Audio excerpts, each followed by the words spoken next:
Hey everyone, welcome back to Corporate Decoder. Today we're diving into the financial records of N2OFF, a company that's trying to clean up the planet and your dinner plate at the same time. Sounds noble, right? But before you go investing your life savings, let's see if their books are as green as their solutions, or if there are some hidden rotten apples. Alright, first up, the company made about $263,000 in sales. That's actually a drop of about 33% compared to the year before. So they are selling less of their product, which is not what you want to see as the investor. It appears that they had a lot of problems making sales in both Mexico and Israel. It cost them about $55,000 to make those sales. Moving on to other expenses, let's begin with research and development. You know, the money spent to invent new ways to help planet Earth. Well, research and development actually increased a lot. It went up 151%, totaling almost $2 million. However, selling and marketing expenses decreased by 52%, or about $300,000. This is because they focused on existing pilots, so they spent less money on marketing. Makes sense, right? General and administrative expenses are up by 18%, or $860,000. So things like paying the lawyers and the accountants. A big chunk of that increase is something called share-based compensation, essentially giving people stock instead of money. So bottom line, at the end of the day, after adding it all together, the company lost about $7.2 million. Now, the company as a whole had a loss of $7.2 million, but it's important to remember that they own parts of other companies. When looking at the loss attributable just to N2OFF stockholders, the loss decreases to $6.5 million. Now, let's talk strategy, because there's something here that is very important to consider. They are burning through cash, so they're trying to figure out how to handle that.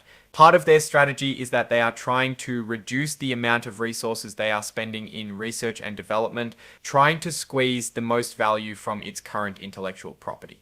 Here's the big problem. They have a history of losses. As of the end of 2023, their accumulated losses were almost $30 million. They even state in the financial filing, there is substantial doubt about our ability to continue as a going concern. That is not something you want to read. Basically, they're saying we might run out of money. So what's next? Well, as of the end of 2023, they had about $4.4 million in cash. However, they anticipate that money will only last them until about the middle of 2025. So they state they will likely need to raise more money, either by selling stock, borrowing money, or some other method to make this all work. Now let's talk about the nitrous oxide business, the greenhouse gases stuff. They call this N2OFF, their subsidiary in Israel. Basically, the trial results from tests were pretty good, according to the chart notes, if you believe everything at face value.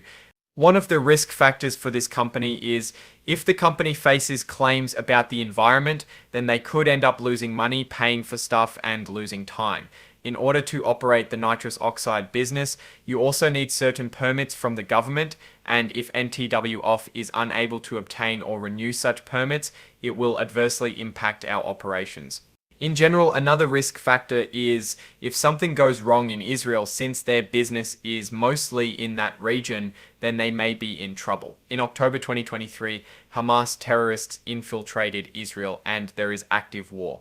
As of the end of 2024, the war has not really affected their business. However, if anything gets worse, then it could have a negative impact on their business. One of their key competitive advantages is that their products are environmentally friendly. However, consumers need to actually care, endorse, and buy them to make the business work. Now, let's check up on what has happened more recently in the beginning of 2024. Between January 23rd, 2025 and February 5th, 2025, the company's stock had a closing bid price of over $1, and therefore the company regained compliance with the minimum bid price requirement of being a Nasdaq-listed company. Also, the Plantify share ownership decreased to around 25% as of January 2025, and to secure financing, they issued and sold 1.7 million shares to a few investors for $1.5 million. Also interesting, Nikos, that a director of the company, upon recommendation of the compensation committee, authorized 650,000 shares to be issued to the directors of the company. You should always keep a close eye on these kinds of potential conflicts of interests that could potentially negatively affect the company. Now let's get to my opinion. This is a risky company. They're trying to do good things, but their financials aren't great. They need to figure out how to sell more product while keeping costs down, and I think that is going to be very, very challenging. It is hard for them to get people to sign on the dotted line, and it is taking a while. Also, if anything bad happens in Israel or with this N2OFF spin-off, then there may be even more issues with cash. For a company like N2OFF, if they want to be a stable company, you would look for a few key things. You would look at something like the price to sales ratio and compare it to the industry standard. If this company had a high share price relative to its revenue, then you could say they are a bit overpriced. I'd estimate a fair value to be around the 50 cents to 75 cents range, reflecting its speculative growth potential with clear execution risks. So at the end of the day, with all of these considerations, I'm leaning bearish on this company. Thanks for watching. If you enjoyed this video, please subscribe, like, and comment down below.